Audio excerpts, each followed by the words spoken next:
Hey everyone, I'm Steph, I'm Megan, and welcome to another episode of Late Night Reads. and this week we are talking contemporary romance and covering Merry Christmas, You Filthy Animal by Meghan Quinn. Let's start with why we selected this book. Well, first off, if Meghan Quinn writes it, we read it. Mhm. Also, chocolate covered cherries, Cherries. popcorn, garland, two things that we will never look at the same way. But I think you could also Oh, use chocolate covered strawberries in the same kind of manner if you wanted to. oh, oh, yes, you could. Also, the nod to the candy cane thing, not gonna look at that the same Right? either. I Whew. know. Plus, who doesn't want to read a spicy Christmas book during the holiday season? Ah, I mean, sign me up. I want to read all of them. It sounds great. Now, here are a few things that you should know about the author, Meghan Quinn. She is a New York Times, Amazon, and USA Today bestselling author. She's written nearly 80 books and typically releases multiple books each year. This year, it looks like we're getting a total of 4 new books. Huzzah. She is a wife and adoptive mother, and she is one of the best social presences of any author. She posts multiple times a day, and her videos are just hilarious to watch. So, before jumping into this book, a couple of key reminders. As always, we're talking about the book. We're assuming that you've read it because there will be spoilers. You've been warned.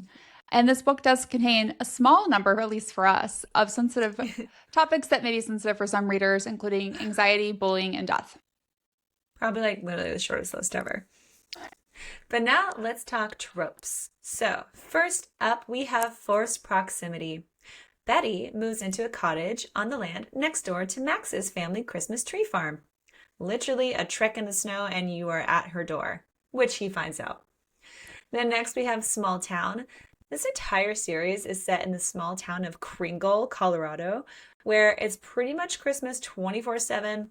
Think the Gilmore Girls episodes where it's just like I smell snow and like it's just Christmas all the time. Just pure magic, lovely. I want to go That's visit. my dream. It literally is your dream. Like if you could just be Christmas 24/7, like done, hands down. Yes. And then we have Forbidden Love. So Betty's Uncle Dwight, who really is, I mean, he's her uncle, but he's also like just a few years older than her, but it's complicated, has a very strong dislike, I guess you could say hatred, honestly, for Max and his entire family. So he's made it his mission in life to now destroy Evergreen Farms, which is what Max's family runs. And he wants Betty to have absolutely nothing to do with Max. Literally says, stay away from him. And he forbids Max and Betty from seeing each other, which of course that means they're going to want to see each other. And Obviously. then lastly, he falls first.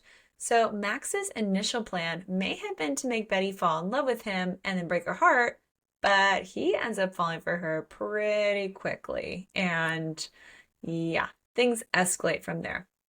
I would also argue maybe you even have like a one bed trope in here, but it's air mattress. An air mattress. And it's not required. They could have not slept together on the one bed. Oh, They just yes, chose absolutely. to. Chose to stay warm. Yeah, Hmm. exactly. It was like basically for medical purposes. For medical science purposes, yes, absolutely. Yeah, absolutely. I All enjoyed right, it. I did too. So in terms of all the drama, it is important to point out if you haven't read this book, How My Neighbor Stole Christmas by Meghan Quinn, which is kind of the first book in this series, you might have been slightly confused by the purpose of the narrator, at least I was, who appears throughout the book, because it's an ode to the narrator of how a Grinch stole Christmas, and we see this book, the narrator pop up. So at first I was like, why is there a narrator?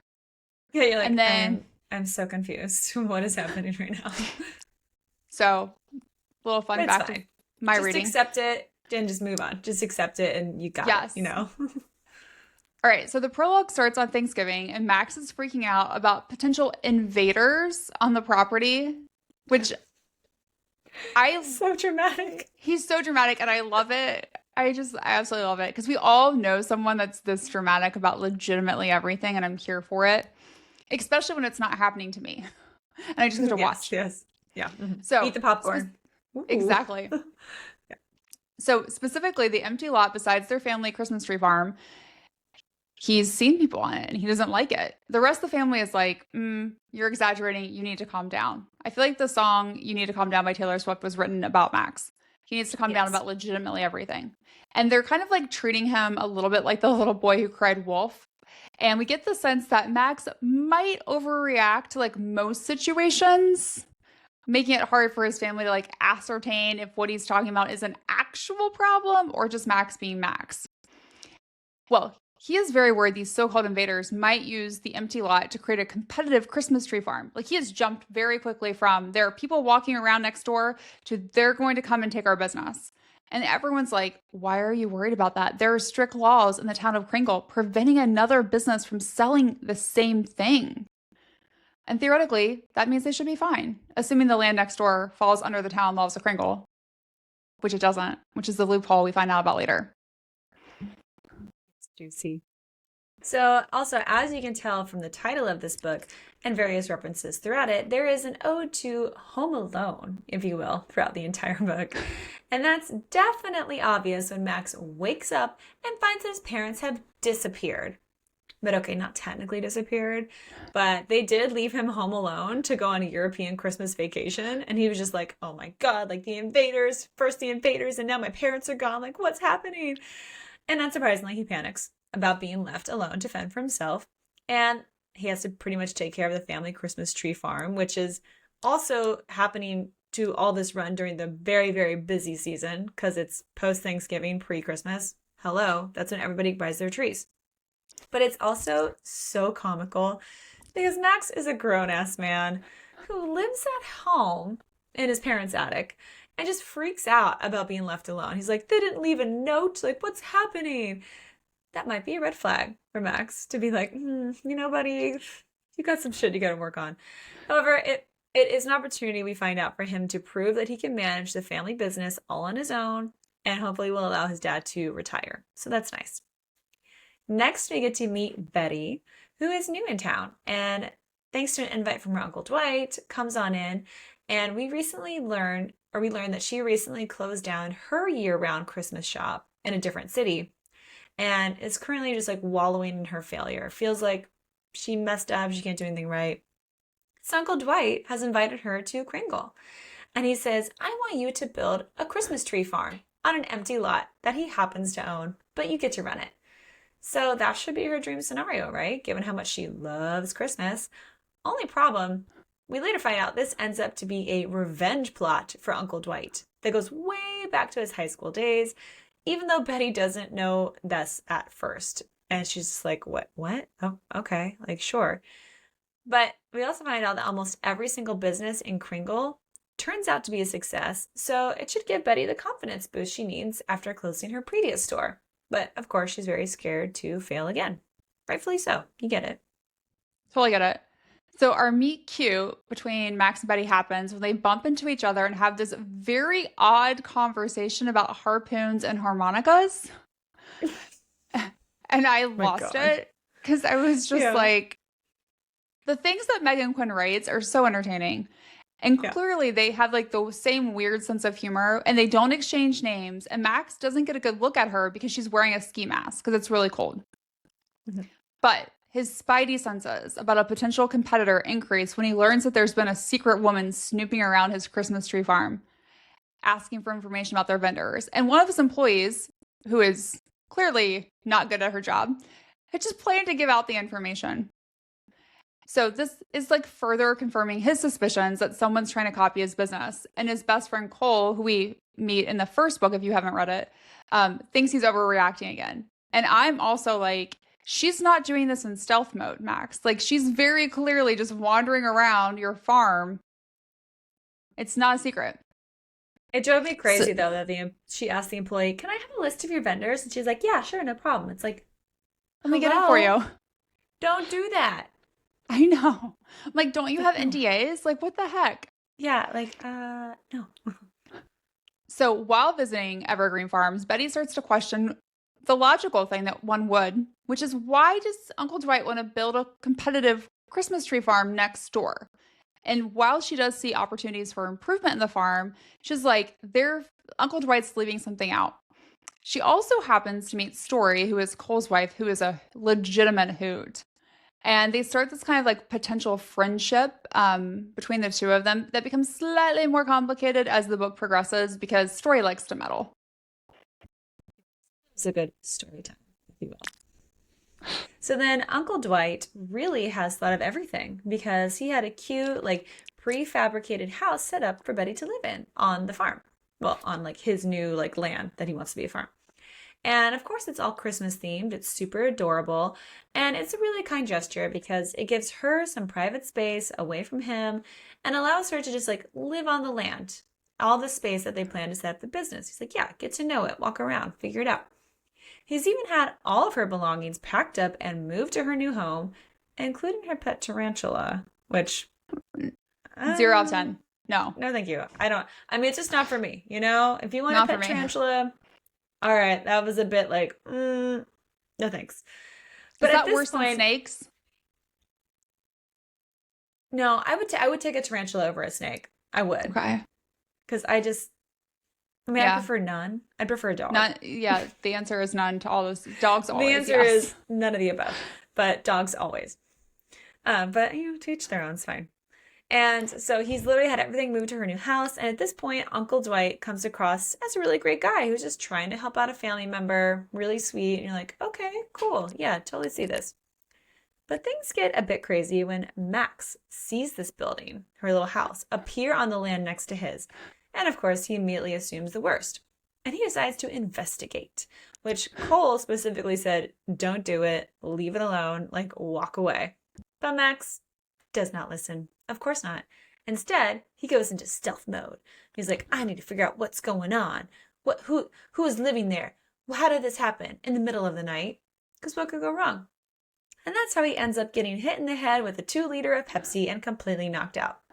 Which, by the way, as he was creeping over there in stealth mode, he had a crowbar. What? To fight off bears. Murderous bears. Yes, he's like, I need to fight off the murderous bears, so I'm bringing a crowbar.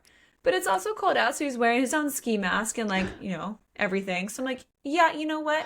You don't look like an innocent person. You look like somebody who was going to break in.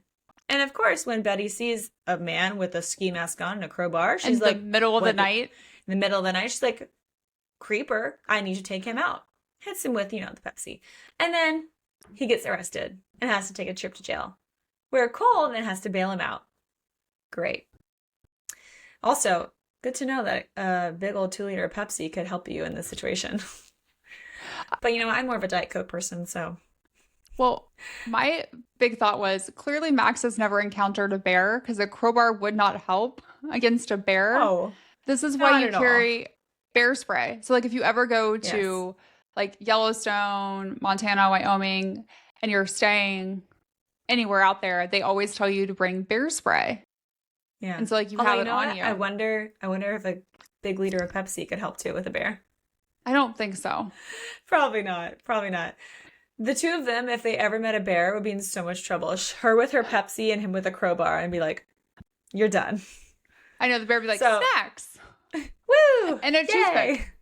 And a toothpick. Oh my God, I love that. It's hilarious. Okay, so when Uncle Dwight learns about the so-called trespassing and peeping Max incident, he makes it clear to Betty that Max is very, very dangerous. And he's like, stay away from this guy. Because he was like, do you even know who it was? And she's like, I don't know. They said Max Seimer or something. And Dwight's like, oh, I know him. Stay away. Stay away from that guy. You're like, oh boy. And then you and I were like, tell me more. Tell me more. What else is going to happen? So the next day, word has spread about Max's trip to jail, because you gotta love small town living where there are 0 secrets. He also finds out that the mystery girl is back at the farm sniffing around again, and he is determined to confront her this time. When he does, they both realize that they previously met and chatted about harpoons, and then Betty realizes that he was the one that was creeping on her house last night. And so he's trying to like have a conversation with her, like, why are you here? And she's like screaming, stalker, restraining order, loudly. And then she like runs to get away from him. And then what does he do? Chases after her. You're not helping the situation, Max. Like, you now do look like a stalker. And then he ends up collapsing on the ground in pain. And she's like, She's like, leave me alone. He's like, get Cole, get Cole. And she was just like, this feels like a trap, and like leaves.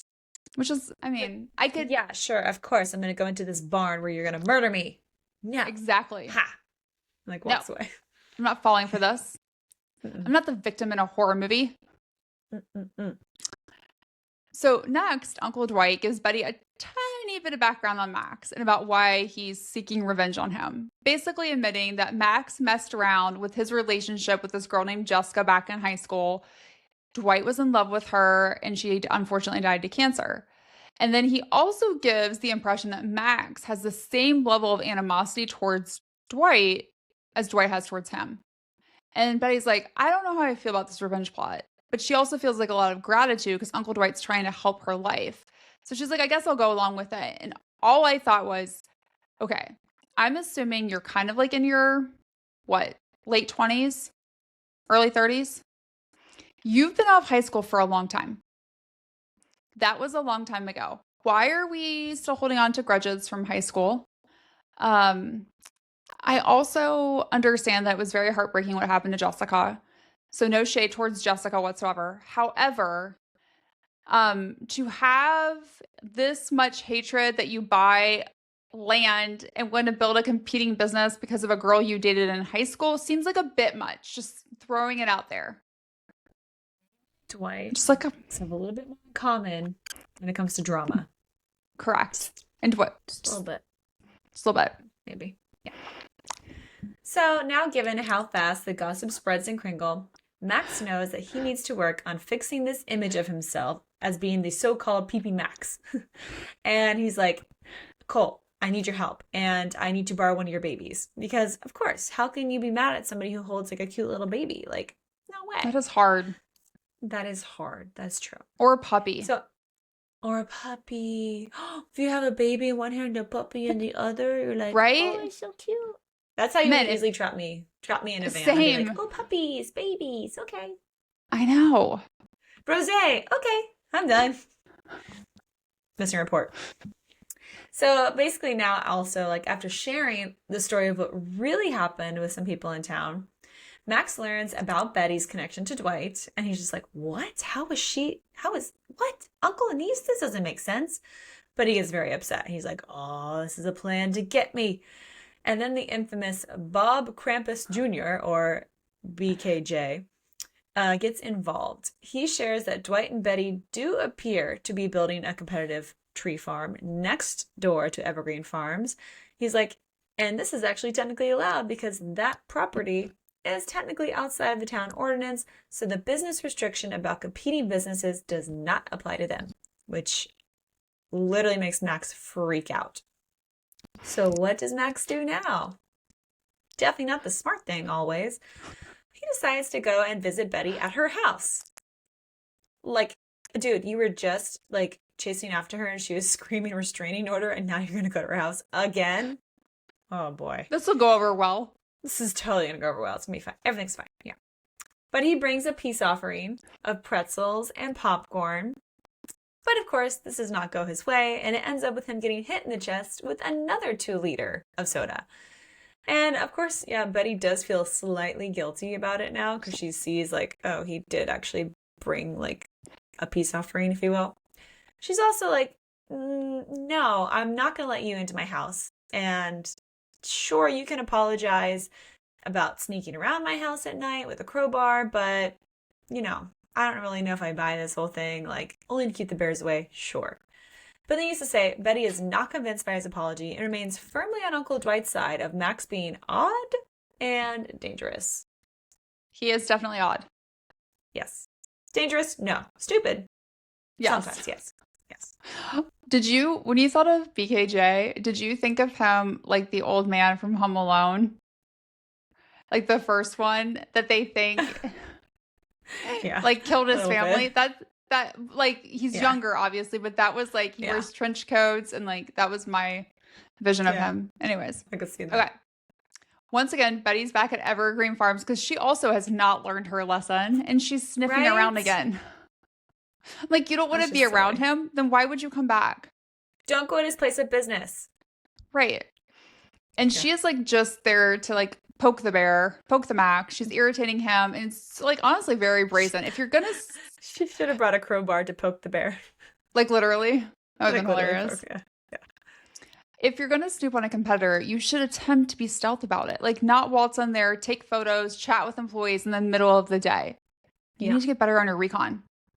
But this ends up with Max commenting about how the difference between a successful business and one that crashes after the first year is all about creating an experience. And he has no idea of Betty's backstory, but that hits her pretty hard. And he can tell that like that comment upset her and he feels bad, but he doesn't know like why it hurt her, at least not yet. And then we get an entertaining scene where Dwight confronts Max about leaving Betty alone, making it clear that she's off limits and would never go for a guy like him. And I'm like, why are you assuming that Max and Betty are going to date? Yeah. And I was like, but thank you for setting up our forbidden love story. I'm here for that. He also makes a vague comment about how Max was a terrible person and has been since high school. And it's about time someone did something about it. And Max is like, what the fuck are you talking about? Like, I was like, what? High school? How old are we now? What? But I feel like there's always someone who's like, you know what you did. Actually, I don't. Can you tell me? Don't. I really don't. I've moved on in life, so. Or I've apologized for it, or like I had no idea I did it to you, or it wasn't me. Or it wasn't even me. You've been holding this grudge against me for no reason. Right. Interesting. So Max's solution now is to call a meeting with Cole, Storee, Taryn, Guy, not Gus, and Aunt Cindy to try and get their help in this crazy plan that he's concocted now to make Betty fall in love with him and then break her heart, sending her packing and she can't ever do a Christmas tree farm again. Everyone thinks it's crazy, rightfully so, and they are unwilling to participate in his plan. Well, Guy was slightly interested until he kept calling him Gus. Then he's like, all right, I'm out. Sorry, you fucked up my name. Done. But Storee secretly is like, come here. Okay, I'll help you. But I'll do it under two conditions. I'll help you. Got you. She's like, I love this. And she's like, 1, you can't tell Cole. And 2, you can't go rogue on me. You have to listen to everything that I say. Good luck with that one, Storee. Max does whatever he wants, and he just can't be controlled. It's not going to happen.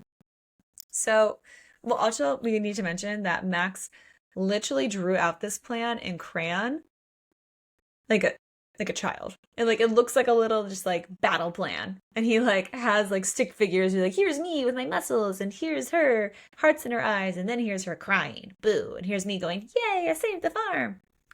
You know right away that's like that's gonna come back to bite him in the ass, I feel like. Just saying. So Storee's plan of action starts with inviting Betty to have some coffee with her and having Max just kind of also be there. And he's holding one of Storee's daughters when Betty shows up. So Storee acts like Max is just like the annoying best friend to her husband, and he's kind of just like there bothering her, trying to create the illusion that she doesn't really like Max that much, just to kind of put Betty at some more ease. But meanwhile, Max orders them cookies and delivers Betty's drink to her that she had ordered. He's being a true gentleman and like even compliments her eyes, which he really does like. He's like, oh my God, those beautiful blue eyes. Like he likes them. And this makes Betty kind of start to question if perhaps that vision that Uncle Dwight kind of painted about Max isn't as accurate as she thought. True. Maybe. Very true. I mean, think about it. He's holding a baby and he's giving you sugar. Yeah. Yeah. Like, it's great. Thank you. Yeah. So next up, Storee invites Betty to watch one of these Christmas Kringle competitions. I think this one was the fruitcake baking. Yeah, it was like Great British Bake Off, but it's fruitcake. Them and their fruitcake. I've never had good fruitcake. No, it doesn't exist. So I don't think it does. And her and Cole are there as well. And then Max also just happens to be there. Unfortunately, Storee's daughter has a massive diaper blowout and they didn't bring extra clothes, so they have to go. Clearly, this is not a setup to leave Max and Betty alone. Mm-hmm. They have more odd conversations. Neither one of them are good at small talk. And somehow we get to a point where Max confirms that he has a penis and Betty has a vagina. And I lost it because there's like this other couple that is driven in to come watch this competition. And they're like, yeah, we also have a penis and a vagina. And I'm like, what this is my worst case scenario happening in public. Like for me personally. Just like the awkwardness level is top notch for both of them. You get two awkward as hell people who, when they're nervous, just babble, babble, babble, and there's like feeding off each other. You're just like, oh my God, this is going horribly wrong. And there's witnesses. This is terrible. But also entertaining. But very entertaining. And so now they're like super uncomfortable because I mean, how do you move on from a conversation in public about that you have a penis and she has a vagina? Not well. There's no coming back. So There's no coming back. They both get up like because they both want to leave, but they're like trying to pretend like they're not leaving each other, which then like leads to Betty telling Max all the mistakes he's making at Evergreen Farms because no better way to get in someone's good graces than to be like, let me go through my list of all the things that you're doing poorly. Oops. And then we have a run-in with Max's brothers, and one of them, Ansel, definitely flirts with Betty, including holding her hand too long, which is unacceptable, right? How dare he? Mm-hmm. And that pisses Max off. So then Max like grabs Betty, he's like, we're leaving. And then somehow in that conversation, he admits he's attracted to her and that she makes him feel out of sorts. And I'm like, wait a second. We were kind of like fighting. One was calling him a stalker and wanted a restraining order. Then we had a weird conversation about penis and vaginas. Now we're attracted and you make me feel out of sorts. And I'm like, you're making me feel out of sorts, Max. Like, yeah, what is happening? What is going on? But lucky for Max, I guess, Betty's car won't start. So he offers to give her a ride home and have someone in town take care of the car, which he's like a legitimately slightly crazy, but really nice guy. And then Betty starts to feel guilty because minus the weird peeping Max incident, he's been nothing but nice. And then she's like, why are you being nice to me? Which is what I would say.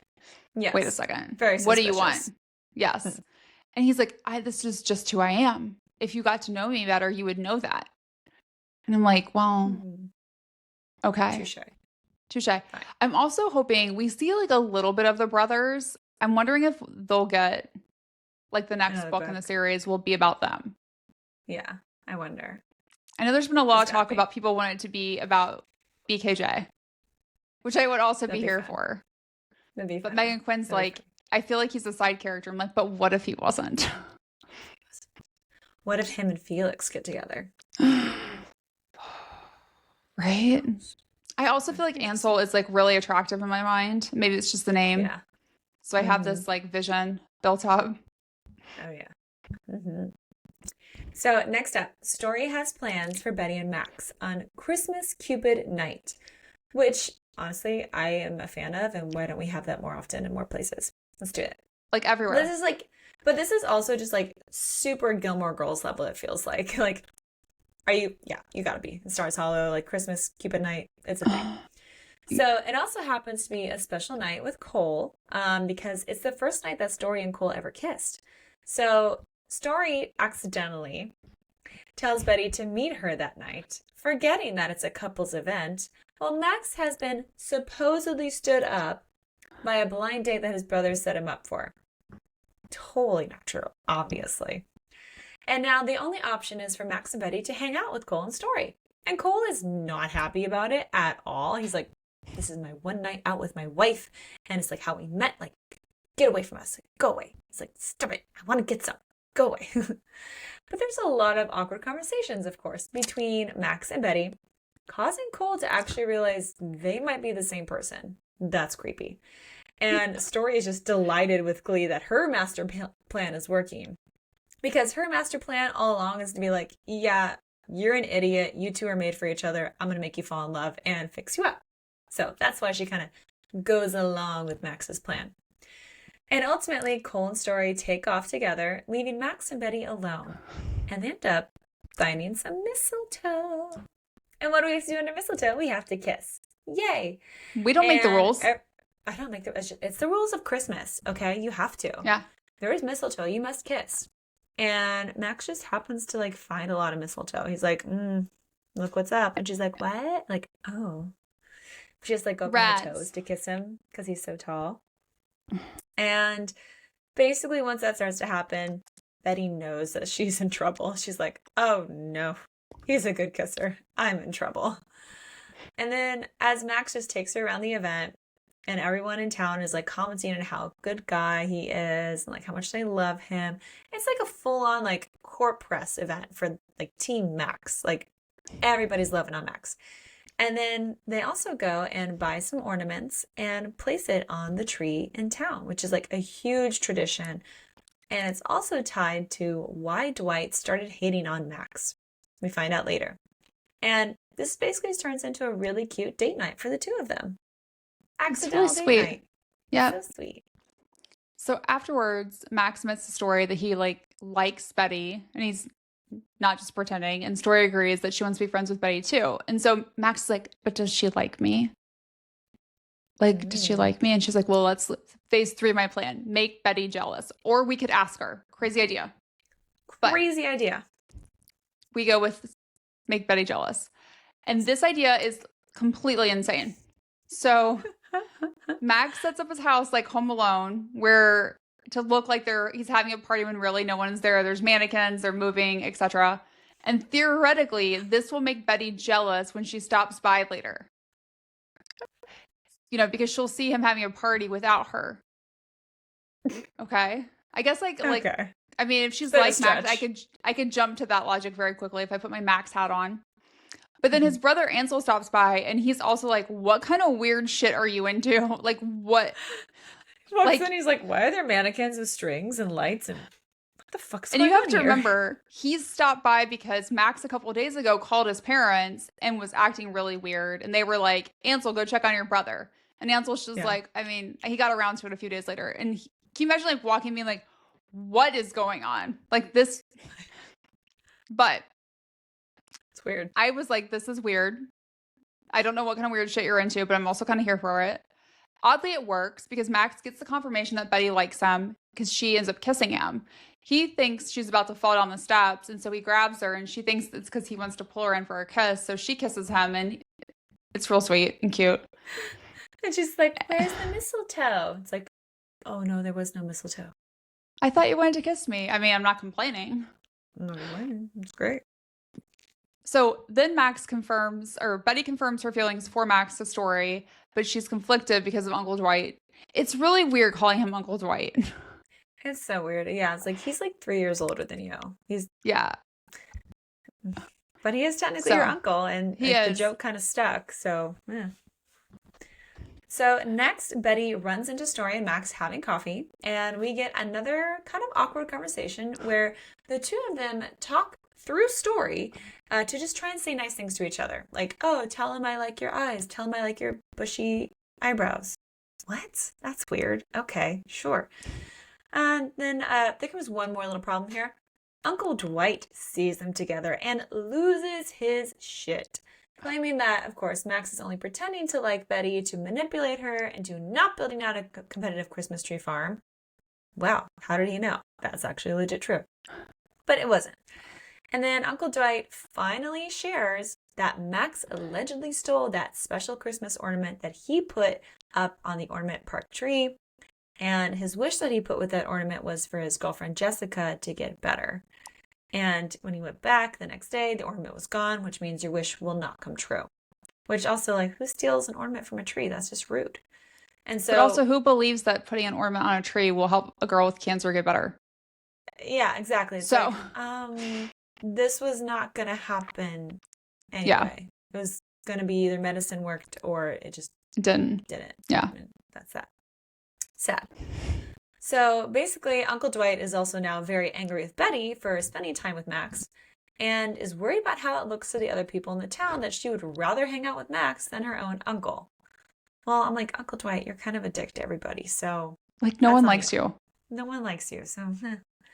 So things then start to get really crazy when a storm rolls through town and the power goes out at Max's house and at Betty's house, or cottage. Thankfully, Max has a generator, but he's worried about Betty because Storee says that she can't get a hold of her, and he tries to get a hold of her and he can't get a hold of her, and he's like, damn it, I have to go check on her. Like, my conscience can't let me just like ignore it. So that leads to him trapezing through the snow to rescue her. And when he gets there, she is literally almost frozen to death.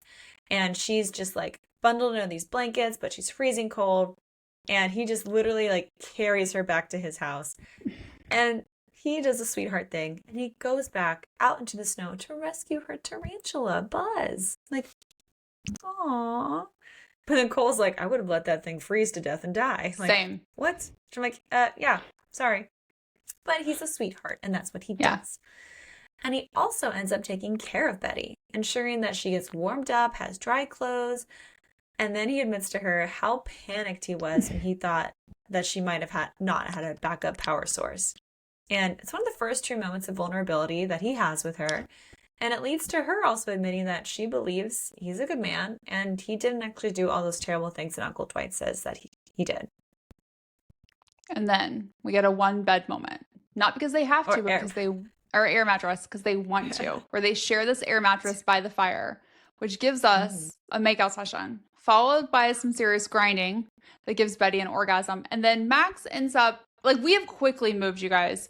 We were at first, when I was reading this, I'm like, we were 50% through this book and there is no spice, which is not typical for Meghan Quinn. Mm. But when it heats up, it's like the entire book catches on fire because we go from like, they don't really like each other, maybe they like each other, to sharing an air mattress after Betty almost died, to grinding where Betty gets an orgasm, to Max stroking himself and coming on her chest, followed later by Betty going down on him, and then Max having Betty sit on his face. And I was like, we went from 0 spice to a lot of spice in a single chapter. Thank you. Oh, yes. So good. Who needs a fireplace when that is that spicy? Like, whew. Exactly. Mm-hmm. Also, how did that air mattress not pop? That's what I was thinking too. I'm like, it surely would have deflated by now, right? If not, what brand are you using? And can you share? So, the next morning, Max is like geeked out and he wants to try and give like Cole all the details of what happened between him and Betty. And Cole is like, don't tell me this. Like, I don't want to know more. Storee, on the other hand, like wants to know everything. She's like the girl you call and she's like, tell me more. Did she like it? What did you do? Do you need tips? What did you do with your tongue? Yes. Yes. And then he makes Betty breakfast on the air mattress with some instant coffee, which is gross, and cherry Pop-Tarts, which she loves. And then he does too. It's like a great little, they're perfect for each other. Betty also shares with Max about her failed Christmas shop, about how she's thinking about leaving Kringle because she doesn't want to go along with Uncle Dwight's plan to like ruin his business. But she's conflicted because she loves the town and the community that she's found there. And then Max is like, I have a solution. We find an alternative plan for the property that will benefit everyone. And he's like, I'll help you figure it out. And like very quickly in the span of a chapter, they come up with this idea of creating adults only lodging experience at Christmas themed. And I'm like, where is it? Can I go? Yes. I want to go. Yes, Take please. my money. Take my money. Let's go. And like there's going to be a spa. There's going to be like little kind of like hikes through the woods with hopefully no murderous bears. But you know. Crowbars will be handed out. Yeah, they might even hand out like a candy cane too. So then next up, it is an official date night for Max and Betty. Like he literally was like, I want to ask you out on a date. And she's like, well, it wasn't like the Cupid Christmas thing. And he's like, no, that was us running into each other. We had a great time. But this is me saying, will you go on a date? And you say yes, and we go. So sweet. So first up for their date, he takes her to an antique store to help her get inspiration for her new venture, which is so, so sweet. He's like, I think you would love all of these things. Like, let's find some inspiration. They find like a cute little like snow globe that has a little like cottage in it with candy canes. And he's like, perfect. Let me get this for you. And she's like, there's a cute little like sign with like trees. And it's like, that's perfect for you. Like, they know each other so well. I love it. Yeah. And they have a great evening together. And they even like have a fun dinner together with another like very awkward interaction with BKJ. Where they're like, oh, we're definitely not talking about your parents having sex and doing stuff. Like, and he's like, you guys are weird. And walks away. But then we get a very spicy scene back at Betty's cottage where they finally have sex. Like, dear God, please. We've been waiting. And apparently he is packing. It is some good stuff there. We'll get to that. And afterwards, Betty confesses how she's worried about hurting Uncle Dwight's feelings And Max offers to talk to Dwight, like once he's back in town, like all about his feelings for Betty, try and like clear the air. And they also agree to be exclusively dating, which that escalated quickly. But Right? okay, let's do it. So the next day, Betty makes dinner at her cottage for Max, like a really cute, like cheddar broccoli soup, which now I want one. I And, know. but before they have that, they decide to have dessert first with some chocolate covered cherries on the counter. What is it with kitchen counters and sex? Again, I don't mind, But but let's make sure this is clean afterwards, people. you know what? If you're Okay. using chocolate covered cherries and you're dripping them on certain places and licking them off, the counter is the most appropriate place. I mean, it's okay. I will never look at chocolate covered cherries the same way ever again. He like literally like bites it and like drips the juice on her pussy and then licks it clean, followed by the two of them doing a very fucking sexy 69 situation. Which also, I'm like, that counter could hold them up. Like, That's kudos. impressive. First the And air it's a long mattress, now the counter. counter. Yeah, I'm like, it's got to be long because he's very tall. So this is nice. This is very, very approved. Very much approved. And then we get shower sex because, of course, you have to clean up. Like, It's laws. and it's very great. There's like a little shelf. It's perfect for him to like prop his leg up on, and, like do it from behind. You're like, okay, I like this. But then they finally have some actual like adult grown up eating dinner time. And they talk a lot about everything. And considering her potential adults only lodging, like he's like talking through a business plan, what they could do. It's really great. Like first we fuck, then we eat, then we talk business. Yeah. It's win-win. And then later, Max confides in Cole about how he believes Betty is the one for him, which surprises Cole and us, given how fast it's moving between the two of them. But honestly, also like their banter, I'm like, you guys are literally perfect for each other. Done. Signed, sealed, Well, delivered, done. and I feel like that's also just Max. Like he does not do anything half-ass. He's like in No. 110%. Yes. Like, and also Okay. he's in Bear, which he's never done before. Right? He's like, oh shit, I've caught feelings and now I've had sex with no condom on. So fuck. Yeah. I'm really stuck. I like it. I like it. So what I didn't see coming is Betty and Max create some popcorn garland. And Betty isn't wearing a bra because she assumed Max would just take her clothes off immediately when she came into his house. But he's being sweet and trying to prove that he wants her for more than just sex. Which then leads to a spicy scene that how Meghan Quinn thinks this up, I do not know. Where there's popcorn garland wrapped around Max's cock while Betty eats it off. And I was Because she like, called it her own personal like corn on the cob, just like, but like careful those teeth, girl. teeth. And I'm also like, don't pull the string too tight. You don't want to cut off like Yeah. circulation. It's really hot until his parents It's show really up fucking hot. Yeah, no. unexpectedly. And so here's the thing. He's naked, she's naked, they're under a blanket. It's very clear what they're up to. So like There's popcorn everywhere. there's popcorn everywhere. Then they like start to go upstairs to the attic to change, and the popcorn garland's dragging behind Max, and his mom's like, "Oh, I'll grab this," and he's like, "Don't grab it. It's tied to my cock. Don't do it. It's tied to my Like, cock, right?" And then so he literally his says that to his mother, which I'm like, oh my god. There's a word. There's a word in German. I want to teach you really quick. It's called Fremdscham, which means you feel embarrassment for other people. And I was just like, major Fremdscham right now. I'm like, oh. I know. Well, and then his parents like assume it must be some sort of like new viral trend or something for a sex act, and I'm just like, I mean, it might be now. We did see after Till Summer Do Us Part, there was a significant increase in searches for magic cross piercing, so you never know. Maybe there'll be a run on popcorn garland materials. I'm Okay. definitely going to get my husband a popcorn garland for Christmas. So, meeting your boyfriend's parents while in the middle of eating popcorn garland off his cock was not the first impression Betty hoped to make. No. And as one would expect, she is spiraling very, very quickly. I think it would take a special kind of person not to spiral quickly after that situation. But Yeah. like while she's in the bathroom, like changing and cleaning up, he like runs downstairs and he's like, "You will not speak about this again," to his parents, right? Like, do Yeah. not spread this gossip in town. The last thing she needs to be known as is the girl who eats popcorn garland off my cock. Yes. Anyways, Which we later find out his brother Ansel finds out about it. And I'm like, God damn it, mom and dad. Like, you just, they're not good. come on. But Rude. the interaction gets like slightly better. Like they all kind of like pretend to like it didn't happen. They eat some food.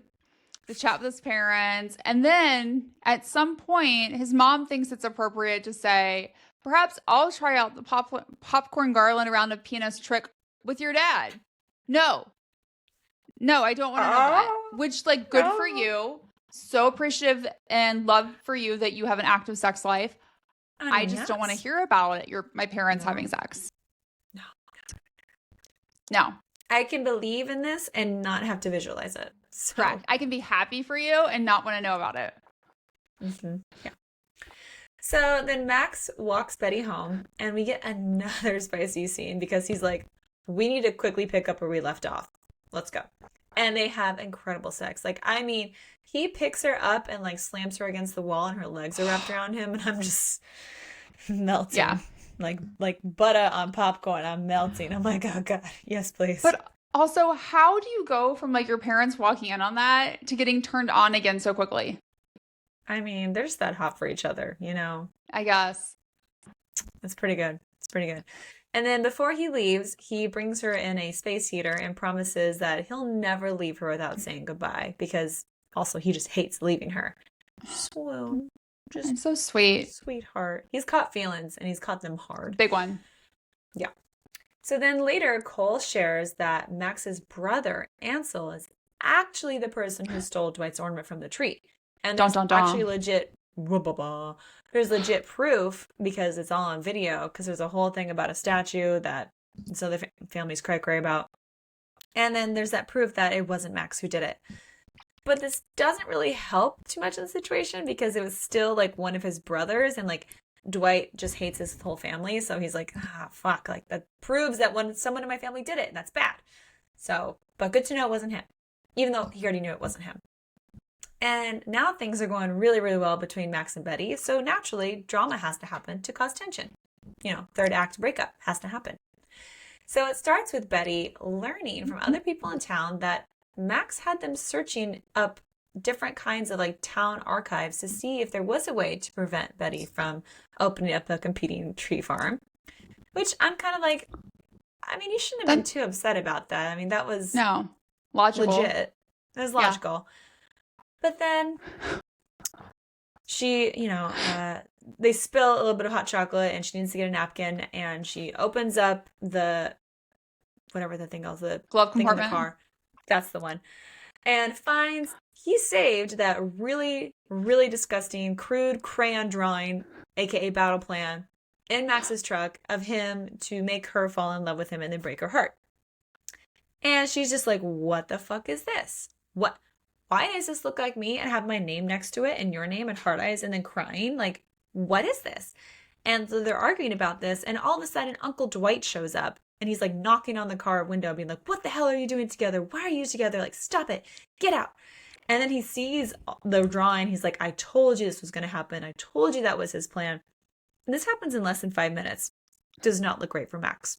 And Betty starts to now believe that Max has in fact been using her and that this plan actually was concocted and delivered. And Max is just like, this isn't true anymore. Like, I'll admit to everything. That's how it started. And then he lets it slip that Storee was involved, which causes Betty now to believe that everyone in the town is in on it and is like, she's a big joke to everybody. And that Max was lying to her the entire time. And now she literally turns out to be heartbroken, just like the battle plan said. So then Betty leaves and Max and Dwight are like getting into it, like in the middle of town. And Max admits like he loves Betty. The shouting leads to Bob Krampus, the dad, getting involved, making them come to go chat in his house. And basically this guy's like Santa. And so they're like on the naughty list right now. But it leads to some clearing of the air about why Dwight hates Max and how none of the things that he believes Max did were actually true. Yeah. And Max then shares how he saved Betty and Buzz during the storm and how he'd do anything for her. And it kind of, I would say they come to like an understanding. They're not Mm-hmm. friends, but like a mutual agreement that they don't necessarily hate each other. Yeah. And then Max is like, I'm gonna go talk to Betty. And Dwight's like, you should not do that. So of course Max does it. Of course he does. Yeah. Of course, naturally. He goes to her cottage, tries to talk to her. She won't let him in. He tries to convince her that he does care for her, but she has like a really hard time getting past all the lying and scheming because it makes her feel like a fool, which is very, I think, reminiscent of how she felt like about her store closing too. And Betty won't also Mm-hmm. talk to Storee, and so she's just planning to leave Kringle. Meanwhile, Max decides to go see Ansel to work out some of their ongoing long-term issues. And he's like, you also Mm-hmm. need to apologize to Dwight. Well, weirdly, Ansel still has the ornament because he didn't feel right about taking it because he thought it belonged to his older brother Felix. He thought it was a joke to take it off because like Felix was making a wish for like leather pants or something, a man in leather pants or A something. man in leather pants. Yeah. Like just very odd. And so Ansel's like, well, I'm gonna fuck around with Felix. I'll take it off. But he's kept it all Mm-hmm. this time. And he's like, I Yeah. wouldn't have taken it if I knew that it wasn't Felix's. So Mm-hmm. ultimately, Ansel ends up apologizing to Dwight and giving him back the ornament, which is like a really nice gesture because we find out it was like one of the last things Jessica made before she died. Yeah. So even though Dwight is still very pissed off at Ansel, he's like, thank you for giving this back to me. Yeah. So that's okay. But now we need to try and win Betty back. And now it is grand gesture time. Max has gone to everybody, rounded them all up and said, guys, come on in, huddle up. We got to win Betty back. We got to let her know that we all love her and that we're sorry and she needs to stay. So naturally, Dwight decides to kind of, join up in the whole charade and has the power cut at Betty's cottage. And he's like, okay, I'll come and get you, like, because her car also is not working again. And he picks her up.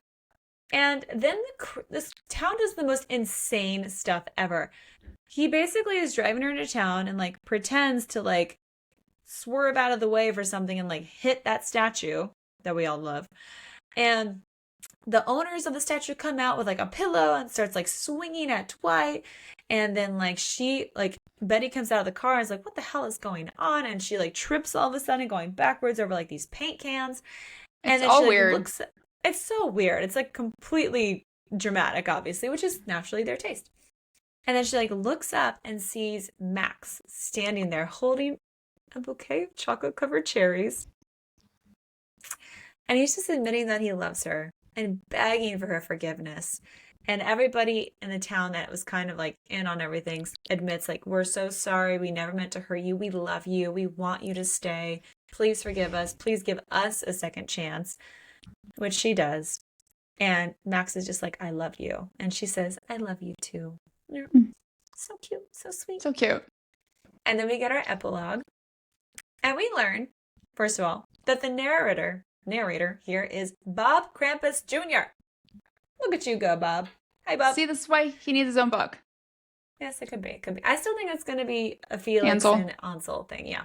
Yeah. And we find out also now that Betty and Max are married. And she's pregnant.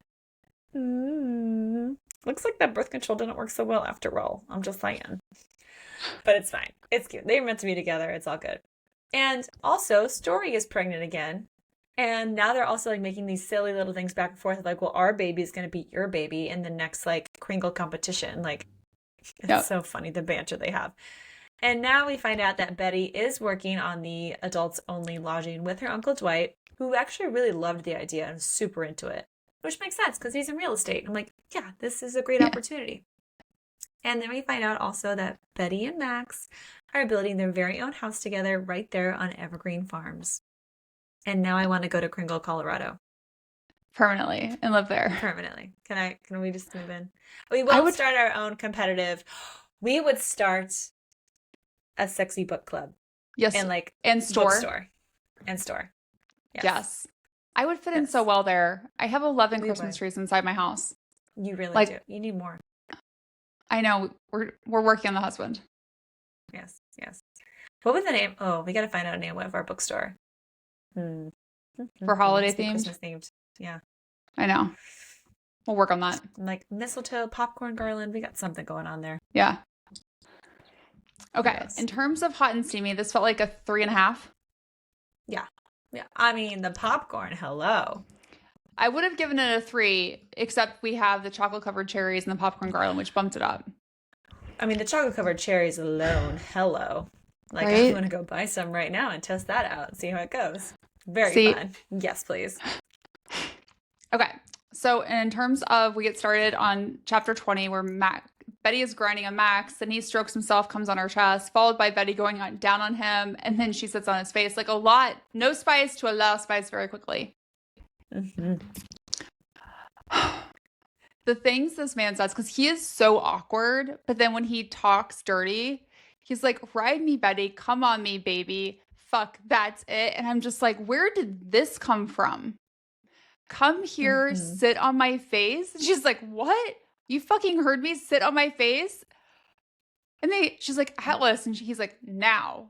And I'm just like, I did not expect it. I mean, I should expect it because it's Meghan Quinn, and I feel like she always does us right with the dirty talk. But like the things that this man says and thinks, and just from one deep breath, I know I'm going to be in fucking heaven. I was like, I could deal with your weird dramatic things Mm-hmm. for this. Yes, please. So we have to also mention his name technically is Atlas, but everybody calls him Max. I had a little bit of a hard time calling him Atlas because that's my dog's name. So, Oh. yeah. Read the parts where it's like, oh, Atlas. Oh, fuck, yeah. I'm just like, not you, Atlas. Like, that's weird. But still, for the purpose of this, loved it. So next we get chapter 24, where Betty and Max have sex in her cottage. And he is obsessed with her. He literally says, this fucking cunt, fuck, I'm going to come. I feel him grow tense, his body shifting, pumping faster, relentlessly until everything starts to fade to black. My body tingles and I can't hold off anymore as I tip over the edge, my orgasm rocketing through me. Atlas, oh fuck, yes. I scream as I come all over his cock. He punches the ground, stills, and then comes hard, his cock swelling before he fills me up. He bows his head, takes a few deep breaths, and then mutters, Jesus Christ. Huh. Right? Hello. Yeah. Hello. Mm-hmm. Okay. Mm-hmm. Then in chapter 26, the infamous chocolate covered cherry incident, followed by a 69, and then shower sex. There's a lot going on in this chapter. Like I said before, did not see this coming. And then to my surprise, he bites off the bottom of one of the chocolates and tips it over, letting the cherry syrup land right above my pubic bone. And I was like, oh, damn. And she's just like, oh, God. And he keeps doing it. He wets his lips with his tongue, his eyes growing heady as he stares at my spread legs, grabbing one more cherry. I'm like, how many cherries have we used now? He tears off the bottom, letting the juice fall all over my arousal before bringing the cherry and chocolate up to my mouth where he feeds it to me. And I'm just like, okay. Did not expect this from you, Max. No. But I like you. Then we're in the shower. Mm-hmm. And he talks about how her hair is in a bun. And he says, but if it wasn't, I'd be tugging on it, pulling so she knows who fucking owns her. Yes. And then he's just like, you have to come, Betty. Fucking come. He's holding back as much as I can, but the pleasure is too strong. She's too tight, and before I can stop myself, my cock swells and I start spilling inside her. Mm-hmm. Calling out my name, contracting around my cock, prolonging my orgasm, and providing me with the best feeling of my life. And I'm just like, how do you go from awkward talking about vaginas and penises at a fruitcake competition to saying these words? Mm-hmm. And he also is obsessed with the little like thumb trick she does on his balls while she's giving him a blowjob. He's like, and she's like, you've never had that before? And he's like, no. He's like, you are a master. She's like, yeah, I am. It's oral 101. And now I teach the class. And he's like, thank God. I'm like, oh boy. Speaking of, now we get chapter 27 where Betty eats popcorn garland off of Max's cock. Her own personal corn on the cob. And He's wondering where she's going with all this, and then she grabs one of the finished popcorn garlands and starts to wrap it around my cock. What are you doing? Nibbling, she says as she leans forward and bites off a piece of popcorn like it's a piece of candy off a candy necklace. And Oh, that. yes. Hmm. Okay. Okay. And then we get chapter 28, where Betty and Max have sex, basically finishing what they started. And Without the parents. Without the parents, thank God. Glides his fingers over her arousal. You are so fucking ready for me. I am, I say as I lift up and he positions his cock. Take me, Betty. Fucking take every goddamn inch. And I slowly lower over him, allowing him to feel me inch by inch, and watching as his neck strains and he bites down on his lip, trying to hold on to whatever control he has left. And when I'm fully seated, I take a few deep breaths, because no matter how many times he's been inside me, nothing prepares me for the way it feels to be this full. Yes. Yep. Yes, please. Okay. In terms of what's next, if you love this book, we think you'll also love The Christmas Fix by Lucy Score. It's another great holiday rom-com that gives you all the feels, laughs, and some fun spice, because who doesn't love it when a table gets broken? I sure do. Also recommend checking out Royal Holiday by Jasmine Guillory and The Proposal Project by Donna Marchetti.